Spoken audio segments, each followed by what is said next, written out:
Sir আজকে জয় নিয়ে কি বলবেন? না দেখুন, ভারতীয় জনতা পার্টির জয় জয় জয়কার হচ্ছে এবং মোদিজি আবারও দেশের প্রধানমন্ত্রী হচ্ছেন, তাতে সন্দেহ কিন্তু পরন্তু নেই। আমরা যে লক্ষ্যমাত্রা রেখে আমরা আমাদের ভারতীয় জনতা পার্টির আমাদের যিনি নেতা, আমাদের দেশের যশস্বী প্রধানমন্ত্রী নরেন্দ্র মোদীজি যে আহ্বান করেছিলেন, মানুষ, সারা ভারতবর্ষের মানুষ মোদীজির গ্যারান্টির উপর ভরসা করে আজকে যে রেজাল্ট আমরা দেখতে পাচ্ছি, আবারও দেশের প্রধানমন্ত্রী হ্যাট্রিকের দিকে আমরা এগিয়ে যাচ্ছি। তো আমি আপনাদের মাধ্যমে সমস্ত দেশবাসীকে আন্তরিকভাবে অভিনন্দন এবং শুভেচ্ছা জানাচ্ছি। ত্রিপুরা জয় কতটুকু? নিশ্চয়ই ত্রিপুরাতে আমাদের পূর্ব এবং পশ্চিম আসনে দুটি আসনে ভারতীয় জনতা পার্টি জয় জয়কার হবে, সেটা নিশ্চিত।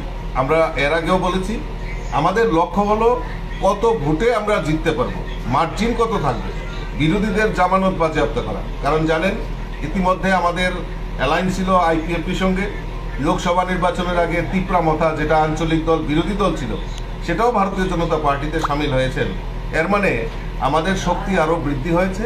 মানুষ কংগ্রেস এবং সিপিএমের যে অশুভ আতাত, তাকে 2023-এর বিধানসভা নির্বাচনেও প্রত্যাখ্যান করেছে এবং এইবার এই লোকসভা নির্বাচনেও প্রত্যাখ্যান করবে। আমি দৃঢ় বিশ্বাস, রেজাল্ট আসলেই দুধ কা দুধ পানি কা পানি হয়ে যাবে।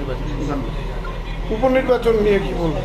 উপনির্বাচনে আমাদের এটা সিট ছিল, আমাদের বিধায়ক স্বর্গীয় সুরজিৎ দত্তর প্রয়াণে সেখানে আমাদের উপনির্বাচন হয়েছে।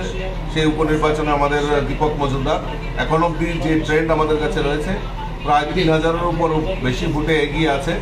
আমি আশা করি সেখানেও আমাদের জয় নিশ্চিত হয়ে গেছে।